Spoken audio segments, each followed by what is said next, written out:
12 फरवरी से 27 फरवरी तक शनि के गढ़ में सूर्य बुध की मौजूदगी, धन लक्ष्मी राजयोग का कमाल, बुधादित्य योग का धमाल, 15 दिनों में दौलतमंद बनने की गारंटी। देखिए सिर्फ धर्म ज्ञान पर। नमस्कार, धर्म ज्ञान के दर्शकों का स्वागत है। कविता राणा मेरे साथ हमेशा की तरह आचार्य मयंक शर्मा जी। मयंक जी, स्वागत है आपका। धन्यवाद कविता जी। धर्म ज्ञान के सभी दर्शकों को सादर नमस्कार और आपका हर पल मंगलमय हो। 12 फरवरी से लेकर 27 फरवरी का समय बहुत ही शुभदायक गोल्डन समय है, और वो इसलिए क्योंकि बुध का गोचर हो चुका है, और बुध के गोचर के चलते शनि के घर में यानी कि कुंभ राशि में सूर्य और शनि के साथ बुध की मौजूदगी एक तरफ जहां बुधादित्य राजयोग का निर्माण कर रही है, तो वहीं दूसरी तरफ धन लक्ष्मी राजयोग बना रही है।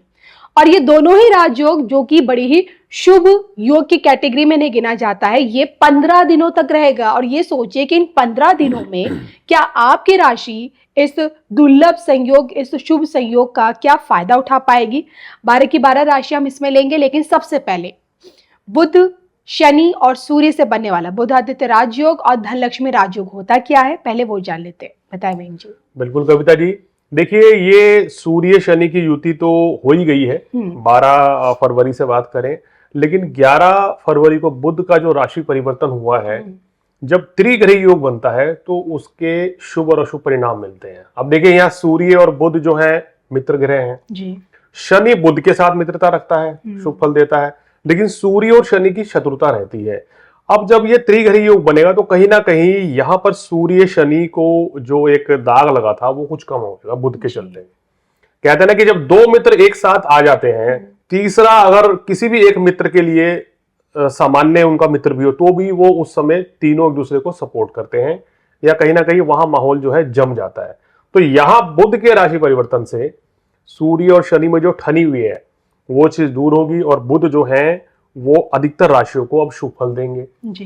ये युति जो है आपको काम कारोबार में विशेष लाभ देगी। अगर आप पत्रकारिता के क्षेत्र में हैं, आप व्यापारी हैं, शेयर मार्केट से जुड़े हुए हैं, आप कोई भी काम कमीशन एजेंट का करते हैं, या आपके लोहे से संबंधित कोई भी व्यवसाय हैं, आप सरकारी नौकरी में, आप फिल्म लाइन में, पत्रकारिता में है, तो आपको विशेष लाभ मिलेगा जी। तो चुनिंदा राशियों को लाभ मिलेगा, लेकिन अब हमारे दर्शक ये हमारे से गुजारिश करते हैं कि सर 12 राशियां ही बताएं, सभी के बारे में बताना चाहिए।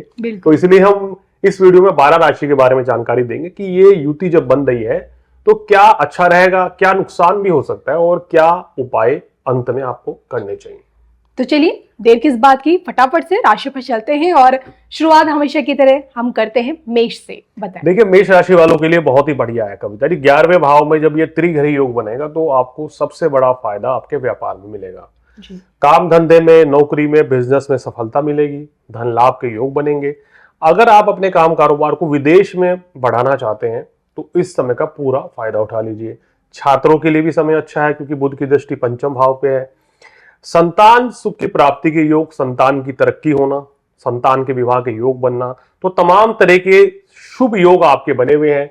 लेकिन मेष राशि वाले दो चीज का ध्यान रखें भाई, क्रोध की अधिकता से बचें। गुस्सा इस समय बहुत आएगा, और बड़े भाई के साथ या आपकी बड़ी बहन हो उनके साथ संबंध कदापि खराब ना करें, और अपने पिताजी का आशीर्वाद लेके चलेंगे तो किसी भी तरह की कोई समस्या नहीं आएगी।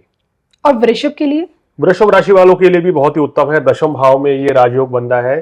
कार्य व्यवसाय में परिवर्तन के योग हैं। अगर आप चाहते हैं नए काम कारोबार की शुरुआत करना है, या जॉब चेंज करनी है, बिजनेस को एक्सपेंड करना है, तो ये समय बहुत ही उत्तम रहेगा।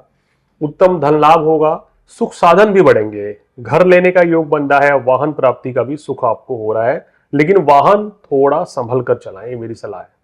मयंक जी, क्या लगता है कि इन 15 दिनों का फायदा मिथुन राशि उठा पाएगी? देखिए मिथुन राशि वालों के लिए बड़ी राहत रहेगी, क्योंकि आपकी राशि के स्वामी जो है अब तक अष्टम में चल रहे थे तो आप बड़े परेशान थे जी। अब मिथुन राशि वालों के लिए भाग्य उदय का समय है। आपकी सेहत में सुधार होगा, जो परेशानियां पिछले तकरीबन 1 महीने से जो चल रही थी वो दूर होने वाली है।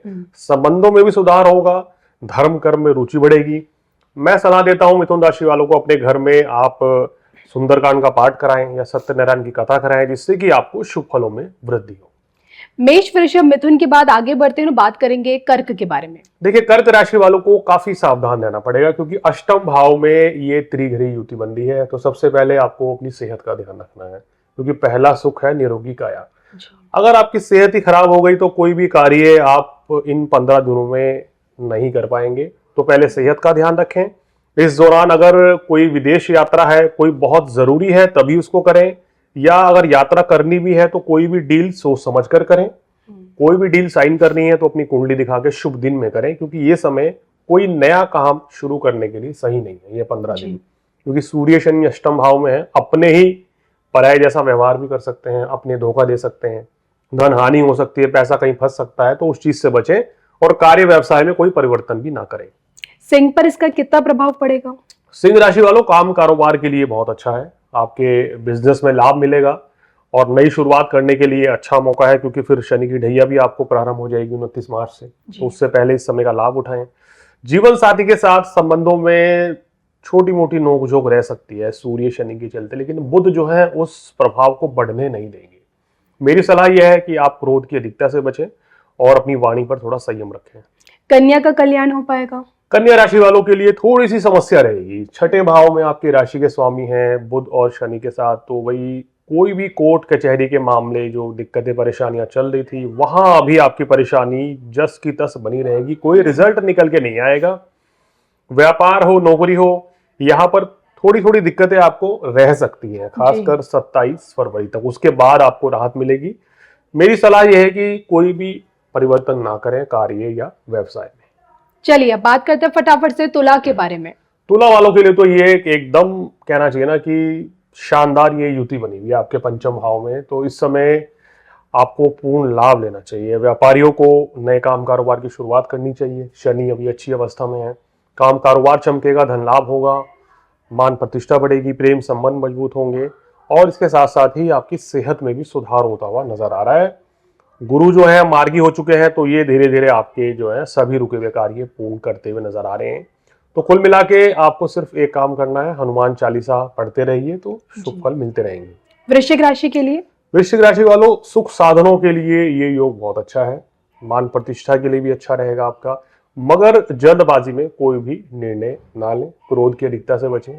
कार्यस्थल पर आपको लापरवाही करने से बचना चाहिए। यानी कोई भी काम आपको मिलता है तो उसको पूरी ईमानदारी, पूरी शिद्दत के साथ करें, तो आपको बड़ी सफलता भी इस दौरान मिल सकती है। यानी कि आपकी मेहनत जो है इस समय आपको सुपरस्टार बना सकती है। योग ऐसे हैं, लेकिन अगर आप भाग्य भरोसे बैठे रहे या लापरवाही करी तो खामियाजा भी भुगतना पड़ सकता है। चलिए बात करते हैं धनु राशि की। धनु राशि वालों, तीसरे भाव में युति रहेगी, तो विदेशों से लाभ कमाने के लिए समय बहुत अच्छा है। आपको विदेश जाना है, कोई बिजनेस विदेश से जुड़ा हुआ है, तो वो समय अच्छा रहेगा। भाई बहन मित्र का पूर्ण सहयोग मिलेगा जी। लेकिन इस समय धन का निवेश सोच समझ कर करें, वाणी पर संयम रखें, अति उत्साह से बचें। कार्य व्यवसाय में कोई भी परिवर्तन अभी नहीं करना चाहिए, क्योंकि आपके लिए यह स्थिति परिवर्तन के लिए उतनी बेहतर नहीं है। अभी कुछ समय रुकिए तो आपके लिए चीजें ठीक होंगी। इसी कड़ी में मकर को कितनी बड़ी राहत? मकर राशि वालों, वैसे तो आपके लिए ग्रह गोचर बहुत ही शुभ है, लेकिन इस समय वाणी पर संयम रखना होगा। कहना चाहिए ना कि तोल मोल के बोल, ये फॉर्मूला आप पूरे माह आप करिए 27-28 फरवरी तक, तो आपके लिए अच्छा है। हालांकि बिजनेस में, नौकरी में आपको लाभ जरूर मिलेगा। कहीं से रुका हुआ पैसा या फंसा हुआ पैसा था तो वो आपका मिल सकता है। अगर आप प्रॉपर्टी लेना चाहते हैं, घर लेने की सोच रहे हैं, तो उसमें निवेश भी कर सकते हैं। काम कारोबार के लिए भी समय काफी उत्तम है। कुंभ राशि? कुंभ राशि में युति बन रही है, तो मिले जुले परिणाम अब आपको रहेंगे। यहाँ बुध जहां और सूर्य आपको विशेष लाभ दे रहे हैं, मगर शनि के साथ युति में थोड़ा सा स्वास्थ्य संबंधी परेशानियां रह सकती हैं। अपनी सेहत का ध्यान रखें, गृहस्थ जीवन में मनमुटाव से बचें। इस समय जोखिम भरे निर्णय टाल दें, धन का निवेश भी ना करें। वैसे कार्य व्यवसाय में सामान्य लाभ आपको बिल्कुल मिलता रहेगा। चलिए जाते जाते मीन के बारे में बात करेंगे। मीन राशि वालों, 12वें भाव में ये त्रिघ्री योग खर्च की अधिकता का संकेत दे रहा है। यहाँ थोड़ा सा अपनी सेहत का भी ध्यान रखना चाहिए। हो सकता है कि चाहे अनचाहे आपको इस समय यात्राएं बहुत करनी पड़े, घर से दूर रहने के योग बनते हैं, तो वही थोड़ा सा संभल के चलें। खान पान में संयम रखें अपना, क्योंकि यहाँ फूड पॉइजनिंग होने की आशंका है। और अपने आप को विवादों से दूर रखें। लगन में राहु जो है वो क्रोध की अधिकता भी बढ़ाता है। तो मेरी सलाह यह है कि ये समय आपको हर तरीके से संभल के चलने का है और धन का निवेश नहीं करना चाहिए। बिल्कुल। तो आज हमने मैंग जी से जाना कि किस प्रकार से सूर्य, शनि और बुध इनकी मौजूदगी कुंभ राशि में, जिसके चलते बुधादित्य राजयोग और धनलक्ष्मी राजयोग का निर्माण 12 की 12 राशियों को यानी कि आपको क्या कुछ दे रहा है। इसी के साथ जाते जाते एक छोटा सा उपाय। देखिए, उपाय के तौर पे जिन राशियों को समस्या है, कर्क, वृश्चिक, कन्या और मीन को दिक्कत है, यही उपाय क्या करें? सूर्य देव को जल चढ़ाएं, शनि का दान करें और गणेश जी को सिंदूर चढ़ाएं डेली। तो आपके जो है रुके हुए कार्य पूर्ण होंगे और गृह स्थिति में परिवर्तन भी आएगा। बिल्कुल। ये वीडियो आप लोगों के लिए कितना फायदेमंद साबित होगा, कमेंट करके बताएगा जरूर। मुझे मयंक जी को इजाजत भी दीजिए। नमस्कार।